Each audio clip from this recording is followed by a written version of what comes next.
ప్రభునందు ప్రియమైన ప్రేక్షకులందరికీ శుభములు తెలియచేస్తున్నాను. మరొకసారి ఈ రీతిగా మీ మధ్యలో దేవుని వాక్యమును తీసుకుని వచ్చి వాక్యమును బట్టి దేవుని స్తుతించుటకును గణపరచుటకును మన దేవుడు మనకిచ్చిన ఈ గొప్ప ఆధిక్యతను బట్టి గొప్ప భాగ్యమును బట్టి దేవుని పరిశుద్ధ నామమును స్తుతిస్తూ మిమ్ములను మీ కుటుంబ సభ్యులందరినీ కూడా కడవరి కాల సిద్ధపాటు అనే ఈ ఆధ్యాత్మిక కార్యక్రమానికి ప్రేమతో ఆహ్వానిస్తున్నాను. ప్రియులారా, ఈ కార్యక్రమంలో అనేకమైన విషయాలు మనము నేర్చుకుంటూ ఉన్నాం.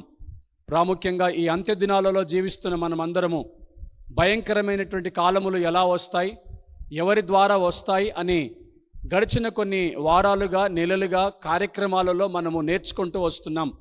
ఈ రోజున కూడా మరొక ప్రాముఖ్యమైనటువంటి వ్యక్తిని మనము నేర్చుకున్ననై ఉన్నాం. ఆ వ్యక్తి ఎంత ప్రమాదకరమో మనము ధ్యానించనై ఉన్నాం. కనుక ప్రియులారా, రండి కలిసి దేవుని వాక్యమును ధ్యానించుకుందాం. 2వ తిమోతికి రాసిన పత్రిక 3వ అధ్యాయము 1వ వచనమును మరొకసారి చదువుతున్నాను.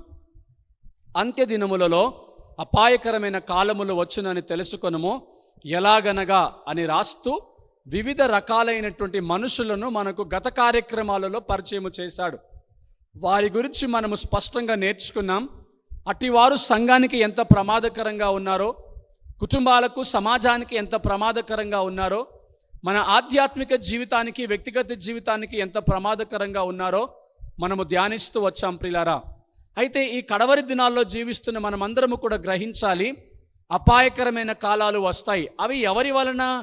మనుషుల వలననే. ఆ మనుషులు ఎవరు? ఈ రోజున మనము నేర్చుకునే ప్రాముఖ్యమైనటువంటి మనిషి ఎవరయ్యా అంటే 3వ అధ్యాయము 3వ వచనము నేను చదువుతున్నాను. ద్రోహులు అంటే ఈ రోజున మనము ధ్యానించే వ్యక్తి, ప్రమాదకరమైనటువంటి మనుష్యుడు ద్రోహి లేదా ద్రోహులు. అవునండి, ద్రోహుల వలన ఈ కడవరి దినాలలో జీవిస్తున్న క్రైస్తవ సంఘమా, అంత్య దినములలో అపాయకరమైన కాలములు రాబోతున్నాయి. కనుక ప్రియులారా, ఈరోజు ఈ కార్యక్రమం ద్వారా నిన్ను నన్ను హెచ్చరిస్తున్నాడు ఆయన. మనము జాగ్రత్తగా ఉండాలని కోరుకుంటున్నాడు. ఎందుకంటే ఎవరి వలనైతే అపాయకరమైన కాలములు వస్తాయో అలాంటి మనుషులకు 2వ తిమోతి 3వ అధ్యాయం 5వ వచనములో మనము చూస్తే ఇట్టి వారికి విముఖుడుగా ఉండాలి అని లేఖనము సెలవిస్తుంది ప్రియ సంగమా. కాబట్టి ఇలాంటి నమ్మక ద్రోహులకు మనము విముఖులుగా ఉండాలి. మన ఆధ్యాత్మిక జీవితాన్ని, భక్తి జీవితాన్ని కాపాడుకోవాలని వాక్యము ద్వారా ప్రభువారు మనకు సెలవిస్తున్నారు. పరిశుద్ధ గ్రంథములో నుండి 1 యోహాను 2వ అధ్యాయము 19వ వచనమును మనము ధ్యానించినట్లయితే, వారు మనలో నుండి బయలు వెళ్ళిరి గాని వారు మన సంబంధులు కారు. వారు మన సంబంధులైతే మనతో కూడా నిలిచియుందురు. అయితే వారందరూ మన సంబంధులు కారని ప్రత్యక్షపరచబడినట్లు వారు బయలు వెళ్ళిరి. చూసారా ప్రియులారా, ఇక్కడ ఈ యొక్క గ్రంథంలో మనము చూస్తే ఈ మాట రాయబడింది, వారు మన సంబంధులు కారు. ఎందుకంటే క్రీస్తు విరోధులు అనేకులు ఈ రోజున బయలుదేరుతున్నారు. ఈ కడవరి దినాల్లో జీవిస్తున్న క్రైస్తవ సంఘమా, జాగ్రత్తగా ఉండాలి, హెచ్చరింపబడాలి. ఆయన సరిచేయాలనుకుంటున్నాడు. ఆయన నిన్ను తన యొక్క వశములో పెట్టుకోవాలనుకుంటున్నాడు, తన కాపుదలలో పెట్టుకోవాలనుకుంటున్నాడు.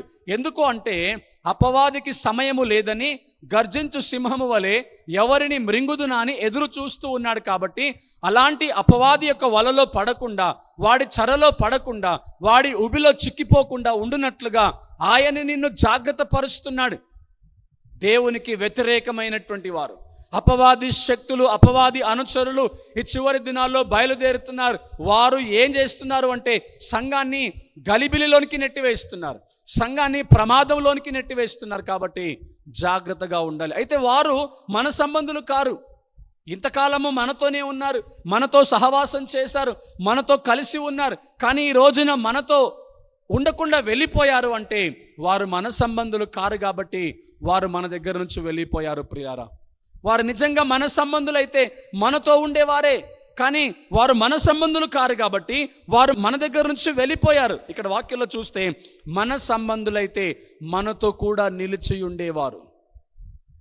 అవునండి, నీవు పిలువబడ్డావు, నువ్వు ఏర్పరచబడ్డావు తన కొరకు నిలబడ్డానికి, తన కొరకు సాక్షిగా జీవించడానికి, తనకు మహిమకరంగా జీవించటానికి నీవు నిలబడ్డావు ప్రియ సహోదరి సహోదరుడా. అయితే నిలబడినటువంటి నీవు కష్టాలు వచ్చినప్పుడు, బాధలు వచ్చినప్పుడు, శ్రమలు, ఇరుకులు, ఇబ్బందులు, ఆటంకాలు, నిందలు, అవమానాలు వచ్చినప్పుడు నువ్వు వెళ్ళిపోతున్నావేమో, నువ్వు పడిపోతున్నావేమో, నువ్వు పారిపోతున్నావేమో, క్రీస్తు మందలో ఉండకుండా, క్రీస్తు సహవాసంలో ఉండకుండా, క్రీస్తు గుంపులో ఉండకుండా వెళ్ళిపోయిన వాడిగా ఉంటున్నావేమో ఒక్కసారి ఆలోచించాలి. ఈ బలహీనత మనలో కూడా అనేక సందర్భాల్లో కనిపిస్తుంది ప్రియ సంగమా. కష్టాలు వచ్చినప్పుడు, శ్రమలు, ఇరుకులు, ఆటంకాలు, ఇబ్బందులు, అవమానాలు, నిందలు వచ్చినప్పుడు మనం ఏం చేస్తామండి? ప్రభువారిని దూషిస్తూ ఉంటాం, ప్రభువుని నిందిస్తూ ఉంటాం. అయితే విశ్వాసంలో నుండి పడిపోవటానికి, విశ్వాసంలో నుండి బయటికి రావటానికి మనం ప్రయత్నిస్తుంటాం ప్రియులారా. వారు మన సంబంధులైతే మనతో నిలిచి ఉండేవారు. భక్తుడు అంటాడు, నేను ఎప్పుడు సంతోషాన్ని అనుభవించాలా, ఎప్పుడు సుఖాన్ని అనుభవించాలా, క్రీస్తు కొరకు కష్టాన్ని అనుభవించకూడదా, క్రీస్తు మహిమార్థమై శ్రమలు అనుభవించకూడదా అని భక్తుడు సెలవిస్తుంటాడు ప్రియులారా. కాబట్టి కష్టమైనా, నష్టమైనా, వ్యాధి అయినా, మరి ఏదైనా, ఇరుకులు, ఇబ్బందులైనా ఆయనతో మనం ఉండాలి, ఆయనతో మనము నడవాలి, ఆయనతో కలిసి మనం ప్రయాణాన్ని కొనసాగించాలి. అందుకొరకే కదా మనము పిలువబడ్డాం. పేతురు పత్రికలో అంటాడు, చీకటిలో నుండి ఆశ్చర్యకరమైన వెలుగులోనికి మిమ్ములను పిలిచిన వాని గుణాతిశయములను ప్రచురము చేయి నిమిత్తము మీరందరూ కూడా రాజులైన యాజక సమూహములై ఉన్నారు, దేవుని సొత్తైన ప్రజలై ఉన్నారు, పరిశుద్ధమైన జనాంగమై ఉన్నారు. ప్రియులారా, చీకటిలో నుండి పిలువబడ్డాం ఆయన వెలుగును ప్రచురము చేయటానికి. అయితే ఆయన వెలుగును గూర్చి సాక్షిగా ఉండటానికి నీవు కడవరకు నమ్మకముగా నిలబడుతున్నావా? మరణము వరకు నమ్మకముగా నిలబడుతున్నావా? లేదా కష్టాలు వచ్చినాయి, బాధలు వచ్చినాయి, శ్రమలు వచ్చినాయి, ఇరుకులు, ఇబ్బందులు, ఆటంకాలు, నిందలు, అవమానాలు వచ్చాయి అని విశ్వాసంలో నుండి పడిపోతున్నావేమో. దేవుని పిలుపును, దర్శనమును మర్చిపోయి విడిచిపెట్టి వెనక్కి తిరిగి చూసి వెనక్కి వెళ్ళిపోతున్నావేమో. జాగ్రత్త, నమ్మక ద్రోహం ఇక్కడే జరుగుతుంది ప్రియ సంగమా. 2 తిమోతి 4వ అధ్యాయము 10-11 వచనాలు మనము చూసినట్లయితే, దేమా యెహోలోకమును స్నేహించి నన్ను విడిచి తెస్సలోనికకు వెళ్ళెను, క్రెస్కే గలతీకును తీతు దల్మతీకును వెళ్ళిరి, లూకా మాత్రమే నా యొద్ద ఉన్నాడు. ఇక్కడ భక్తుడు రాస్తున్నాడు. చూసారా అండి, దేమా వెళ్ళిపోయాడు. ఎందుకయ్యా అంటే ఇహలోకాన్ని స్నేహించాడు, నన్ను విడిచి వెళ్ళిపోయాడు. క్రెస్కే గలతీకు వెళ్ళిపోయాడు, తీతు దల్మతీకును వెళ్ళిపోయాడు. కానీ ఒక్క లూకా మాత్రమే నా దగ్గర ఉన్నాడు. చీకటిలో నుండి ఆశ్చర్యకరమైన తన వెలుగులోనికి పిలువబడినటువంటి క్రైస్తవ జనాంగమా, ఆ వెలుగులోనే ఉంటున్నావా? ఆ వెలుగును గూర్చి సాక్ష్యం ఇస్తున్నావా? ఆ వెలుగును బట్టి నిలకడగా ఉంటున్నావా? ఆయన రాకడ వరకు నమ్మకముగా, నీ మరణము వరకు నమ్మకముగా, ఆయన రాజ్యములో ప్రవేశించేంత వరకు నమ్మకముగా, ఆయన రాకడలో ఎత్తబడేంత వరకు నమ్మకముగా ఉండగలుగుతున్నావా? లోకమును స్నేహించి, లోకములో కలిసిపోయి, లోకస్తులలో చేరి వెళ్ళిపోయాడు. ఇదిగో దేమా, భక్తుడు అంటున్నాడు, నన్ను విడిచి వెళ్ళిపోయాడు, లోకాన్ని స్నేహించాడు. ఇంకొక మాట మనం ముందుకు వెళ్ళిపోయినట్లయితే, శ్రమ వచ్చినప్పుడు ఈ యొక్క దేమా, క్రెస్కే మరియు తీతు వెళ్ళిపోయారండి. ఎంతమంది ఈ రోజున శ్రమలు వచ్చినప్పుడు నిలబడుతున్నారు? ఎంతమంది ఈ రోజున కష్టాలు వచ్చినప్పుడు నిలబడుతున్నారు? నా ప్రియమైన సహోదరి సహోదరుడా, ఈ కార్యక్రమాన్ని వీక్షిస్తున్నటువంటి నీవు నేను ఆలోచించాలి. ఈరోజు ఎంతమంది మరి కష్టాల్లో, బాధల్లో, ఇరుకు, ఇబ్బందుల్లో మరి నమ్మకంగా నిలబడగలుగుతున్నారు? అవునండి, నీవు పిలువబడిన దినము మొదలుకొని నేటి దినము వరకు నీ ఆధ్యాత్మిక జీవితంలో ఏ రోజైనా వెనక్కి తిరిగి చూసావేమో, ఏ రోజైనా లోకములో కలిసిపోయిన అనుభవం ఉన్నదేమో, లోకస్తులలో చేరి, లోకాన్ని స్నేహించి, లోకాన్ని వెంబడించి, లోకములో కలిసిపోయిన వాడిగా నీ జీవితంలో ఏ రోజైనా అలాంటి అనుభవం ఉన్నదేమో. జాగ్రత్త ప్రియ సంగమా. ఎందుకంటే 1 యోహాను 2వ అధ్యాయము 19వ వచనములో స్పష్టంగా ఆయన రాస్తూ ఉన్నాడు, వారు మన సంబంధులైతే మనతో నిలిచి ఉండేవారు. వారు మన సంబంధులు కారు కాబట్టి వారు వెళ్ళిపోయారు. ఈ రోజున మేడి పండు లాంటి భక్తి అనేక జీవితాల్లో కనబడుతుంది ప్రియులారా. పైకి మాత్రమే భక్తి పరులుగా ఉన్నారు, లోపల ఆ శక్తిని ఆశ్రయించని వారై ఉన్నారు. మేడి పండి స్వభావం వంటి స్వభావం కలిగి ఉన్నారు ప్రియులారా. ఈ రోజున ఎలాంటి స్థితుల్లో మనము జీవిస్తున్నాం? యేసు ప్రభువారు మనల్ని నమ్ముకున్నాడు, ఆయన నిన్ను ఎన్నిక చేసుకున్నాడు, ఆయన నిన్ను ఏర్పాటు చేసుకున్నాడు, ఆయన చీకటిలో నుండి పిలిచాడు ఆశ్చర్యకరమైన వెలుగులోనికి. ఆ వెలుగును గురించి ప్రచురము చేయటానికి నిన్ను ఏర్పాటు చేసుకున్నాడు.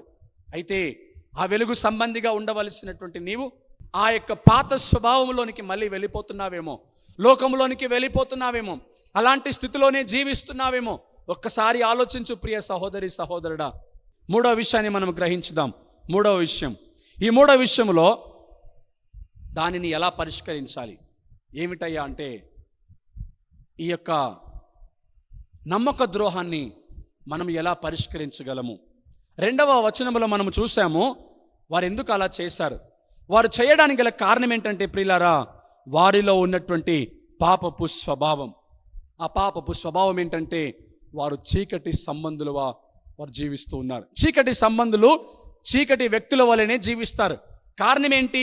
లూకాసు వార్త 8వ అధ్యాయం 13వ వచనంలో రాయబడింది, రాతి నేలన పడినటువంటి విత్తనమును వారు పోలి ఉన్నారు ప్రియులారా. ఎందుకయ్యా అంటే వారు రాతి నేలను పడినటువంటి విత్తనాలను పోలిన వారై ఉన్నారు. అంటే ఆ రాతి నేలన పడిన విత్తనము వేరు లేనందున కొంతకాలము చిగురించి ఫలించి వేరు లేని కారణాన్ని బట్టి కొంతకాలము తర్వాత ఎండిపోతుంది, రాలిపోతుంది, పడిపోతుంది. రాతి నేలన పడిన విత్తనాలు కూడా అలాగనే, విత్తనాలను పోలిన మనుషులు కూడా అలాగనే ఉన్నారు. వాక్యాన్ని విన్నప్పుడు వాక్యాన్ని బట్టి సంతోషిస్తారు, వాక్యాన్ని బట్టి ఆనందిస్తారు, వాక్యాన్ని బట్టి ముందుకు సాగుతారు. కానీ అదే వాక్య సంబంధంగా ఏదైనా కష్టం వస్తే, ఏదైనా బాధ వస్తే, ఇరుకులు, ఇబ్బందులు, ఆటంకాలు, అవమానాలు, శ్రమలు, నిందలు వచ్చినప్పుడు వారికి వేరు లేని కారణాన్ని బట్టి క్రీస్తు విషయమైన నింద గొప్ప భాగ్యము అన్నాడు భక్తుడైన పౌలు గారు. క్రీస్తు విషయమైన నింద గొప్ప భాగ్యం అన్నాడు ప్రియులారా. వీరు అలా అనుకోలేరు కాబట్టి, నామకార్థంగా భక్తి చేస్తున్నారు కాబట్టి, రాతి నేలన పడిన విత్తనము వలె ఉన్నారు కాబట్టి, వేరు లేని కారణాన ఎండ దెబ్బకి, కష్టాలకి, అవమానాలకి, నిందలకు, ఇబ్బందులకు వారేమైపోయారండి? లోకాన్ని స్నేహించి లోకస్తులలో చేరి లోకములో కలిసిపోయి దేవుణ్ణి విడిచిపెట్టిన వారుగా ఉన్నారు. వారు ఎందుకయ్యా అలాగా చేశారు? వారు రాతి నేలన పడిన విత్తనముల వలె వారు ఉన్నారు. ప్రియులారా, నీవు నేను ఎలా ఉన్నాం? దానియేలు, షడ్రకు, మేషకు, అబేద్నెగోలు, యోసేపు, అబ్రహాము, ఇలాగ ఎంతమందిని తీసుకున్న భక్తులు అనేకులు కూడా వారు విశ్వాసంలో నిలకడగా ఉన్నారు, విశ్వాసంలో బలంగా ఉన్నారు, భక్తిలో ఉన్న శక్తిని వారు పొందుకున్నారు. కారణం ఏంటయ్యా అంటే వారు మంచి నేలన పడిన విత్తనముల వలె వారు జీవించారు. ప్రియులారా, ఈరోజు నువ్వు ఎలా ఉన్నావు? రాతి నేలన పడిన విత్తనము వలె ఉన్నావా? ఎండ వచ్చినప్పుడు కింద వేరు లేని కారణాన్ని బట్టి ఎండిపోయి పడిపోయే స్వభావం వలె జీవిస్తున్నావేమో జాగ్రత్త. రాతి నేలన పడిన వారు అలాగే ఉన్నారు. వారు మన సంబంధులు కారు కాబట్టి వారు వెళ్ళిపోయారు. ప్రియులారా, నువ్వు మంచి నేలన పడిన విత్తనమును పోలిన వాడవైతే నువ్వు ఫలిస్తావు, అభివృద్ధి చెందుతావు, నూరంతలుగా ఫలిస్తావు, ప్రభు కొరకు ఫలిస్తావు. ఫలించుట దేవుని కొరకు మహిమ, అది దేవుని మహిమార్థమై ఫలించటం అని మరి యోహాను గ్రంథంలో పత్రికలో మనం చూస్తుంటాం. ప్రియులారా, నువ్వు బహుగా ఫలించటం వలన నా తండ్రి మహిమపరచబడతాడు అని దేవుడు సెలవిస్తున్నాడు. అవును ప్రియులారా, ఫలించటము దేవునికి మహిమ. నువ్వు ఫలిస్తున్నావా? మధ్యలోనే రాలిపోయిన వాడిగా ఉన్నావా? నమ్మక ద్రోహులు ఇలాగే జీవిస్తారు. నమ్మకము ఎంతకాలం ఉండగలుగుతుంది? మనుషుడి మధ్యలో అంటే కొంతకాలమే. నమ్మక ద్రోహం చేసి వెళ్ళిపోతున్నారు, నమ్మక ద్రోహం చేసి పారిపోతున్నారు. అలాంటి వారిలో నువ్వు ఉన్నావేమో జాగ్రత్త. నమ్మక ద్రోహము ఈ రోజున సర్వసాధారణంగా జరుగుతుంది ప్రియులారా. మరి దీనికి పరిష్కారం ఏమిటయ్యా అంటే ఒకసారి యోహాను సువార్త 3వ అధ్యాయము 3వ వచనములో మనం చూసుకున్నట్లయితే, అందుకు యేసు ఈ నమ్మక ద్రోహానికి ఒక పరిష్కారము చూపిస్తున్నాడు. ఏమిటయ్యా అంటే, ఒకడు క్రొత్తగా జన్మించితేనే గాని అతడు దేవుని రాజ్యమును చూడలేడని నీతో నిశ్చయముగా చెప్పుచున్నానా నేను. ఎంత అద్భుతమైన మాట ఇక్కడ మనము చూస్తున్నాం. చూడండి ప్రియులారా, ఒకడు కొత్తగా జన్మించాలి అని దేవుని వాక్యము సెలవిస్తుంది. ఈరోజు ప్రియ సంగమా, కొత్తగా జన్మించినటువంటి అనుభవం నీకున్నదా? ఒకడు నూతనముగా జన్మించడము అంటే అర్థం ఏంటంటే ప్రియులారా, ఇక్కడ మనము చూసినట్లయితే దేవుని యొక్క వాక్యం సెలవిస్తుంది, ఒకడు కొత్తగా జన్మించాలి, పాత స్వభావాన్ని విడిచిపెట్టాలి. పాత స్వభావం విడిచిపెట్టకపోతే పరలోక రాజ్యములో మనకు స్థానము లేదు ప్రియులారా. నువ్వు పాత స్వభావాన్ని విడిచిపెట్టి నువ్వు జీవించగలగాలి. నువ్వు పాత స్వభావాన్ని విడిచిపెట్టకపోతే నీలో ఏమాత్రం కూడా మార్పు జరగదు, నీలో ఏమాత్రం కూడా పరిశుద్ధత ఉండదు. నువ్వు ప్రభు రాజ్యాన్ని చూడలేవు. నువ్వు ప్రభు రాజ్యాన్ని చూడాలి అంటే క్రొత్తగా జన్మించాలి. నువ్వు క్రొత్తగా జన్మించినప్పుడే దేవుని రాజ్యానికి నువ్వు వారసుడవు కాగలుగుతావు ప్రియ సంగమా. అందుకని ఈ వాక్యంలో మనం చూస్తున్నాం, ఒకడు క్రొత్తగా జన్మించితేనే కానీ దేవుని రాజ్యమునకు వారసుడు కానేరడు. ప్రియులారా, పాపపు స్వభావాన్ని విడిచిపెట్టగలుగుతున్నామా? పాపపు క్రియల్ని విడిచిపెట్టగలుగుతున్నామా? ఎలాగయ్యా కొత్తగా జన్మించేది అంటే, నీ పాపము చచ్చిపోవాలి, నీ పాత క్రియలు చచ్చిపోవాలి, యేసుక్రీస్తులో రక్షణ బాప్తిస్మం పొందుకోవాలి, యేసుక్రీస్తుని బట్టి నూతన స్వభావమును ధరించుకోవాలి. ఆయన అంటాడు కదా, నీ హృదయాన్ని నాకు ఇస్తే రాతి గుండెను తీసివేసి మాంసపు గుండెని ఇస్తాను, నూతన స్వభావమును నీకు ఇస్తానంటాడు ఆయన. ఆ పరమరాజ్యములో ప్రవేశించాలి అంటే నువ్వు క్రొత్తగా జన్మించిన వాడవై ఉండాలి. వారు మన సంబంధులు కారు కాబట్టి వారు పారిపోయారు. నువ్వు క్రొత్తగా జన్మించిన వాడవైతే క్రీస్తుని పోలి నడుచుకుంటావు. క్రీస్తుని పోలి నడుచుకున్నటువంటి నీవు కడవరకు క్రీస్తు కొరకు నమ్మకంగా జీవించగలుగుతావు. బలా నమ్మకమైన దాసుడా అని ఆయన ద్వారా పిలిపించుకోగలుగుతావు. అప్పుడు ఆయన రాజ్యంలో ప్రవేశించగలుగుతావు ప్రియులారా. అందుకనే ఆయన అంటున్నాడు, దీనికి పరిష్కారం ఏంటయ్యా అంటే నువ్వు క్రొత్తగా జన్మించాలి. అదే 3వ అధ్యాయం 7వ వచనంలో అంటాడు, మీరు క్రొత్తగా జన్మింపవలనని నేను మీతో చెప్పినందుకు ఆశ్చర్యపడవద్దు. ఆత్మ మూలముగా జన్మించిన ప్రతివాడును అలాగనే ఉన్నాడు. ఈ మాట చెప్తున్నందుకు నువ్వు ఆశ్చర్యపడవలసిన అవసరం లేదు. కారణం ఏంటంటే ఇందులో ఆశ్చర్యపడడానికి ఏమీ లేదు, కానీ నీవు ఆత్మ మూలముగా జన్మించాలి అనే వాక్యం సెలవిస్తుంది. ఎంతమంది ఉన్నారండి నమ్మక ద్రోహం చేసిన వారు? చూడండి ప్రియులారా, యేసు ప్రభువు వారు ఈ లోకంలో తన పరిచర్య చేస్తున్నప్పుడు 3.5 సంవత్సరాలు దాదాపుగా ఆయన పరిచర్యలో తన వెనకాలే ఉన్నారు శిష్యులు. తన తర్వాత తన రాజ్యానికి వారసులుగా ఉండి రాజ్యాన్ని నిర్మించడానికి 12 మందిని ఏర్పాటు చేసుకున్నాడు. ఆ శిష్యులకు తరఫీదునిస్తున్నాడు. అయితే వారు ఒకానొక సందర్భంలో యేసు ప్రభువు వారిని విడిచిపెట్టి వెళ్ళిపోయారు. పేతురు అంటాడు, అయ్యా నేనుండగా ఎవరయ్యా, నేనుండగా నీ ప్రాణాన్ని తీసేది? నీ ప్రాణానికి నా ప్రాణం అడ్డు వేస్తాను, నేను నిన్ను కాపాడుకుంటాను, ఎవరు నిన్ను చంపనేరరు అని పేతురు మాట్లాడాడు. కానీ ప్రియులారా, ఆ పేతురే ఆయనని విడిచిపెట్టి వెళ్ళిపోయాడు. చూసారా, ఇలాంటి ఘోరమైనటువంటి పరిస్థితులు జరుగుతుంటాయి. ఆయన శిలువ మరణానికి అప్పగించబడినప్పుడు ఆయన దగ్గర ఎవరు కూడా లేరు ప్రియులారా. అందరూ ఆయనని విడిచిపెట్టి వెళ్ళిపోయిన వారే. యేసయ్య నమ్ముకున్నాడు, కానీ శిష్యులు మాత్రం అమ్ముకున్నారు. ఇస్కరియోతు యూదా ఆయనతో ఉన్నాడు, కానీ ఏ రీతిగా ఆయనను అప్పగించాలా అని ఆ వెండి నాణాలకు అమ్ముడు పోయాడు ఇస్కరియోతు యూదా. యేసయ్య నమ్ముకున్నాడు, నా తర్వాత ఈయన సువార్తను ప్రకటించాలి, రాజ్యాన్ని నిర్మించాలి అని. కానీ ఆ యొక్క ఇస్కరియోతు యూదా యేసు ప్రభువు వారిని వెండి నాణాలకు అమ్ముకున్నాడు. ప్రియులారా, ఈ మనుషులలో మమతలు లేవు, మంచితనానికి విలువలు లేవు. ఇవి మనిషిని నమ్మే రోజులు కావండి. నమ్ముకున్న వారే ద్రోహము చేస్తున్నారు, నమ్ముకున్న వారే నట్టేట ముంచి వేస్తున్నారు, నమ్ముకున్న వారే మోసము చేస్తున్నారు. కనుక ప్రియ సంగమా, మనము జాగ్రత్తగా ఉండాలని దేవుని వాక్యం సెలవిస్తుంది. నమ్మక ద్రోహులు అంత్య దినాలలో అపాయకరమైన కాలములు తీసుకొని వస్తున్నారు. ఇట్టి వారికి విముఖులుగా ఉండాలి అని వాక్యము సెలవిస్తుంది. ప్రియ సహోదరి సహోదరుడా, యోసేపు విషయంలో ఏం జరిగింది? యోసేపు వాళ్ళ నాన్న చెప్పిన పనిని బట్టి ఎంతో బాధ్యతగా చిన్నవాడైనప్పటికీ ఆ భుజాన వేసుకొని ఆ యొక్క భోజనాన్ని తీసుకొని వెళ్తున్నాడు. పొలములో ఉన్నటువంటి అన్నలు యోసేపును చూశారు. మనసులో కల్మషము నిండిపోయింది, మనసులో కక్షలు నిండిపోయాయి, కుళ్ళు కుతంత్రాలతో నింపబడ్డారు. అయితే ఎలాగైనా ఈ యోసేపును చంపాలి అని పన్నాగం పన్నుతున్నారు. చంపడానికి కూడా వెనకడుగు వేయలేరు. యోసేపేమో నా అన్నలు అనుకొని ఆప్యాయంగా వెళుతున్నాడు, కానీ అన్నలే తమ్ముడి ప్రాణాన్ని తీయటానికి వెనకడుగు వేయలేకపోయారు. చూస్తున్నారా? నమ్ముకున్నాడు యోసేపు, అమ్ముకున్నారు అన్నలు. నమ్ముకున్నాడు ఏశావు, మోసగించాడు యాకోబు. నమ్ముకున్నాడు యోసేపు, అమ్ముకున్నారు అన్నలు. నమ్ముకున్నాడు ఏశావు, మోసగించాడు యాకోబు. ఈ అన్నల నమ్ముట కంటే, ఈ అన్నల నమ్ముట కంటే అన్న యేసుని నమ్ముకో రాజ్యము నీదే మేలుకో, పరలోకము నీదే చేరుకో.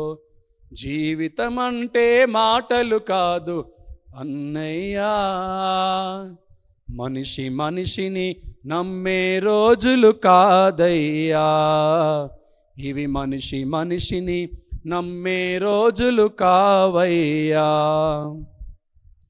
చూస్తున్నారా ప్రియులారా, అక్కడ యోసేపు నమ్ముకున్నాడు, ఏశావు నమ్ముకున్నాడు, యాకోబు మోసగించాడు, అన్నలు కూడా మోసగించారు. ఇలాగ మోసగించిన వారు ఎందరున్నారో. అందుకని వాక్యము సెలవిస్తుంది, నమ్మక ద్రోహులు ఉన్నారు, జాగ్రత్త. దీనికి పరిష్కారం ఏంటయ్యా అంటే, ఒకడు క్రొత్తగా జన్మించాలి అంటే వాడు యేసయ్య దగ్గరికి రావాలి. యోహాను సువార్త 6వ అధ్యాయం 37వ వచనములో అంటున్నాడు, నా యొద్దకు వచ్చు వానిని నేను ఎంత మాత్రమును త్రోసివేయను. ఈ కార్యక్రమాన్ని వీక్షిస్తున్న ప్రియమైన సహోదరి సహోదరుడా, నువ్వు కొత్తగా జన్మించాలి అంటే నీ పాపాలు ఒప్పుకో, నీ బలహీనతల్ని విడిచిపెట్టు. నీవు నమ్మక ద్రోహము చేస్తున్నావేమో అది విడిచిపెట్టు, నమ్మక ద్రోహిగా ఉన్నావేమో అది విడిచిపెట్టు. యేసయ్య దగ్గరికి రా, నీ పాపాలు ఒప్పుకో, ఆయన నేను ఏమాత్రము కూడా విడిచిపెట్టాడు. ప్రియులారా, మోసగించబడ్డావా, నువ్వు దేవుడి దగ్గరికి రా. ఆయన అంటాడు కదా, మోసపోకుడి, దేవుడు వెక్కిరింపబడడు, మనుషుడు ఏమి విత్తునో ఆ పంటనే కోస్తాడు. గలతీ పత్రిక 6వ అధ్యాయం 7వ వచనంలో అంటున్నాడు, మోసపోకుడి, దేవుడు వెక్కిరింపబడడు. నీవేమైతే విత్తుతున్నావో ఆ పంటనే కోస్తావు. మోసగిస్తున్నావా, మోసపోతావు, జాగ్రత్త. మోసము చేయబడ్డావా, యేసు ప్రభు దగ్గరికి రా, ఆయన నిన్ను ధైర్యపరచువాడైనాడు. ఆ బలహీనత విడిచిపెట్టాలనుకో. యాకోబు మోసగించాడండి, కానీ అదే యాకోబు తిరిగి కొత్తగా జన్మించాడు, ఇశ్రాయేలుగా మార్చబడ్డాడు. అదే యాకోబు యేసయ్య దగ్గరికి వచ్చాడు, యేసయ్య ఆయనని ఎంత మాత్రం కూడా విడిచిపెట్టలేదు. అందుకని నువ్వు యేసు దగ్గరికి రా, మోసగించే స్వభావాన్ని ఆయన నీలో నుంచి తీసివేసి భక్తి జీవితము చేసి ఆ కొత్త జీవితాన్ని నీకు ఇస్తాడు. ఆయన దగ్గరికి రా. ఆయన అంటాడు, నా దగ్గరికి వచ్చే వారిని నేను ఎంత మాత్రమును త్రోసివేయను అంటాడు. కొంతమంది నమ్మక ద్రోహులు ఎవరున్నారో చూద్దాం ఒకసారి త్వరగా. 1, సంసోను దెలీలాను నమ్ముకున్నాడు. నాజీరు చేయబడినటువంటి వ్యక్తి, అభిషేకించబడినటువంటి వ్యక్తి, ప్రతిష్ఠించబడిన ఒక వ్యక్తి లోకమును స్నేహించి లోకస్తులలో చేరి లోకములో కూరుకుపోయి లోక పాపాన్ని అనుభవిస్తున్నటువంటి సంసోను దెలీలా దగ్గరికి వెళ్ళి తన యొక్క నాజీరు చేయబడిన ఆ దైవ సంకల్పాన్ని ఆ కౌగిట్లో ఉండి ఆ పాపపు ఉబిలో చిక్కిపోయి పాపపు స్త్రీకి చెప్పినప్పుడు దెలీలా నమ్మకాన్ని మోసం చేసేసింది. నమ్మకానికి ఆ సంసోను అప్పగించేసింది. ఎందుకంటే సంసోను అమ్ముకున్నాడు, దెలీలా అమ్ముకున్నది. నా ప్రియురాలు అనుకున్నాడు, నా ప్రాణేశ్వరి అనుకున్నాడు. కానీ చివరికి ఏమైందండి, సంసోను ఆ దెలీలా చేతిలో మోసపోయాడు. తన బలాన్ని యొక్క రహస్యాన్ని చెప్పడాన్ని బట్టి శత్రువుల చేతికి అప్పగించబడ్డాడు. రెండవదిగా, దావీదు చేతిలో ఉరియా మోసపోవలసి వచ్చింది. నా రాజుగారు ఎక్కడికి వెళ్ళమంటే అక్కడికి వెళ్తాడు, ఏ పని అప్పగిస్తే ఆ పని చేస్తాడు. ఆ కారణాన్ని బట్టి తన పాపానికి అడ్డుగా ఉన్నాడని దావీదు ఉరియాను, ఇప్పుడు తన పాపానికి అడ్డుగా ఉన్నాడని ఉరియాను నమ్మక ద్రోహంలోనికి నెట్టివేసి ఆ అడ్డును తొలగించుకున్నాడు దావీదు. మూడవదిగా, మందిర నిర్మాణము జరుగుతున్నప్పుడు ఎజ్రా గ్రంథం 3వ అధ్యాయం 8వ వచనంలో చదువుతాం. మందిర నిర్మాణము జరుగుతుండగా ఎజ్రా మీద పన్నాగం పన్నుతున్నారు, నమ్మక ద్రోహం అని కుట్ర వేస్తున్నారు. ప్రియులారా, ఇస్కరియోతు యూదా యేసు ప్రభువారిని వెండి నాణాలకు అప్పుకొచ్చుకున్నాడు, అమ్మి వేసుకున్నాడు. యేసయ్య నమ్ముకుంటే ఈయన అమ్మి వేసుకున్నాడు. ఆ తరువాత పౌలును చంపడానికి కుట్ర పన్నుతున్నారు. పౌలు సువార్తను ప్రకటిస్తున్నాడు, తలక్రిందులుగా చేస్తున్నాడు సంఘాలను, సమాజాన్ని. ఎందుకంటే సువార్తను ప్రకటించి అలాంటి పౌలును సువార్త ప్రకటించకుండా ఆపివేయడానికి ఎన్నో కుట్రలు, ఎన్నో పన్నాగాలు పన్నుతున్నారు. ప్రియులారా, యోసేపు మీద అన్నలు కుట్రలు వేశారు ఆయనను చంపడానికి. హామాను మొర్దెకై మీద కుట్ర వేశాడు ఆయనను చంపడానికి. ఎందుకయ్యా అంటే మొర్దెకై వంగకయో నమస్కరింపక ఉండుటయో చూసి మనసులో దురాలోచనలు కలిగి, చూసారా అండి, మొర్దెకైని చంపడానికి హామాను ఏమాత్రం కూడా వెనుకడుగు వేయట్లేదు. ఎంతమంది నమ్మక ద్రోహులు మనం చూస్తున్నామో చూడండి ప్రియులారా. ఒక నిరీక్షణ మనకున్నది, ఒక విశ్వాసం మనకున్నది. అదేంటో తెలిసిన, మన యేసుక్రీస్తు నమ్మకమైనటువంటి వాడు. చివరి వరకు నిన్ను నన్ను ఆయన కాపాడుకుంటాడు. వాగ్దానము చేసిన వాడు నమ్మదగిన వాడు. ఆయన నీ విషయంలో వాగ్దానమును మర్చిపోడు. ప్రియులారా, నమ్మకమైన వాడు ఉన్నాడు మన దేవుడు నమ్మదగినవాడు, వస్తాడు త్వరలోనే యేసుని రాకక ముందే, యేసుని రాకక ముందే అన్న యేసుని చేరుకో, రాజ్యము నీవే మేలుకో, మారు మనసును పొందుకో, జీవితం అంటే మాటలు కాదు చెల్లెమ్మా, మనిషి మనిషిని నమ్మే రోజులు కావమ్మా, ఇవి మనిషి మనిషిని నమ్మే రోజులు కావమ్మా. అందుకే ప్రియులారా, మన ప్రభువు అయిన యేసుక్రీస్తు నమ్మకమైన వాడు. ఆయన మనలను నమ్ముకున్నాడు. ఒక సమయానికి మనమైనా మోసము చేస్తామేమో, కానీ ఆయన మోసము చేసేవాడు కాడు ప్రియులారా. మనము ఆయనను నమ్ముకుంటే ఆయన మన కొరకు తన ప్రాణాన్ని అప్పగించడానికి కూడా వెనుకడుగు వేయలేదు. నీ కొరకు నా కొరకు నిన్ను నన్ను రక్షించడానికి, పాపపు విబులో నుంచి తప్పించడానికి, నరకము నుండి తప్పించడానికి, పరలోక రాజ్యానికి నడిపించడానికి ఆ కొయ్య సిలువను ఎక్కాడు ఆయన. ఆ కొయ్య సిలువను మోసాడు ఆయన. ఆ సిలువ మరణానికి అప్పగించుకున్నాడు ఆయన. ఆ కల్వరి సిలువలో మరణించాడు ఆయన. కాళ్ళకు చేతులకు మేకులు కొట్టించుకున్నాడు ఆయన. ప్రక్కలో బల్లెమును గుచ్చుకున్నాడు ఆయన. తల మీద ముళ్ళ కిరీటం పెట్టించుకున్నాడు ఆయన. ఎందుకో తెలిసిన, వాగ్దానము చేసిన వాడు నమ్మకమైన వాడు. ఆయన వాగ్దానము చేశాడు, ఇదిగో నేను త్వరగా వస్తూ ఉన్నాను, ఇదిగో నేను మీ అందరినీ కూడా పరలోక రాజ్యానికి తీసుకుని వెళ్తాను. యోహాను సువార్తలు అంటున్నాడు కదా, మీ హృదయాలను కలవరపడనీయకుడి, నేను ఎలాగైతే వెళ్తున్నానో తిరిగి అలాగనే వస్తాను, మీ కొరకు స్థలములు సిద్ధపరచ వెళుతున్నాను, నేనుండు స్థలములో మీరును ఉండులాగన మీకే స్థలములు సిద్ధపరచడానికి వెళ్తున్నాను, నేను త్వరగా వచ్చి మిమ్మల్ని తీసుకుని వెళ్తానన్నాడు. వాగ్దానము చేసిన వాడు నమ్మదగిన వాడు, నమ్మకమైన వాడు ఉన్నాడు మనకు. ఆయనను నమ్ముకుంటే, ఆయన దగ్గరికి నువ్వు వస్తే నేను ఏమాత్రమును విడిచిపెట్టడు. ప్రియ సహోదరి సహోదరుడా, ఈ లోకములో నమ్మక ద్రోహము జరుగుతుంది. ఈ లోకములో నమ్మక ద్రోహులు ఉన్నారు, కుటుంబాల్లో ఉన్నారు, సమాజంలో ఉన్నారు, సంఘంలో ఉన్నారు. జాగ్రత్త సుమా, వాక్యంలో హెచ్చరిస్తున్నాడు, ఇట్టి వారికి విముఖుడుగా ఉండాలి. ఎందుకయ్యా అంటే, ఈ అంత్య దినాలలో అపాయకరమైన కాలాలు ఇలాంటి వారి వలననే. ఎవరు వారు? స్వార్థపరులు. ఇంకా చాలా విషయాలు మాట్లాడాడు. కానీ ఈ రోజున మనం నేర్చుకున్న విషయము నమ్మక ద్రోహం. నమ్మక ద్రోహుల వలన అపాయకరమైన కాలాలు వస్తాయి. కాబట్టి జాగ్రత్తగా ఉండాలి ప్రియ సంగమా. ఇట్టి వారికి విముఖులుగా ఉంటేనే నా ఆధ్యాత్మిక భక్తి జీవితము కాపాడబడుతుంది. మనము ఆయన వచ్చినప్పుడు ఆయన రాజ్యంలో ఎత్తబడతాం. అట్టి కృప దేవుడు మనందరికీ దయచేయనట్లు కళ్ళు మూసుకుంటారా? ప్రార్థన చేసుకుని దేవుని ఆశీర్వాదాలు పొందుకుందాం. ప్రియ పరలోకపు తండ్రి, మమ్మలను ప్రేమించి మా కొరకు గొప్ప వర్తమానమును మీరు అనుగ్రహించినందుకై స్తోత్రములు నాయనా. అవును ప్రభువా, ఈ లోకంలో నమ్మక ద్రోహం అనేది జరుగుతుంది. నమ్మక ద్రోహులు ఉన్నారు. అట్టి వారికి మేము విముఖులుగా ఉండాలి అని మీరు వాక్యము ద్వారా మాకు హెచ్చరిక చేశారు. మీకు వందనాలు. ఒకవేళ మాలోనే అలాంటి నమ్మక ద్రోహం అనే అలవాటు ఉన్నదేమో, అది మేము విడిచిపెట్టాలి. ఒకడు కొత్తగా జన్మించితేనే కానీ దేవుని రాజ్యాన్ని చూడడన్నారు ప్రభువా. మేము ఆ బలహీనతను విడిచిపెట్టి కొత్తగా జన్మించాలనుకుంటున్నాం. మీ దగ్గరికి వస్తే మీరు మమ్మల్ని ఎంత మాత్రం కూడా విడిచిపెట్టరు ప్రభువా. మా పాపాలు ఒప్పుకుంటున్నాం, మా బలహీనతలను ఒప్పుకుంటున్నాం. మీ దగ్గరికి వస్తూ ఉండగా నూతన జన్మ, నూతన జీవితమును మాకు దయచేయండి ప్రభువా.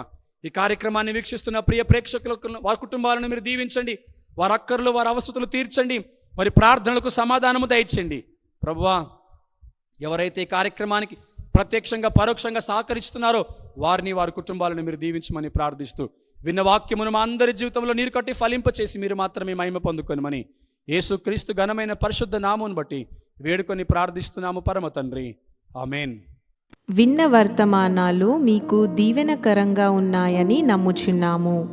ప్రార్థన అవసరతలకు మమ్మల్ని సంప్రదించుటకు honokevangelism@gmail.com లేదా 8125648948 నంబర్కి తెలియచేయగలరు. మా కొరకు, మా పరిచర్య కొరకు ప్రార్థించండి. God bless you.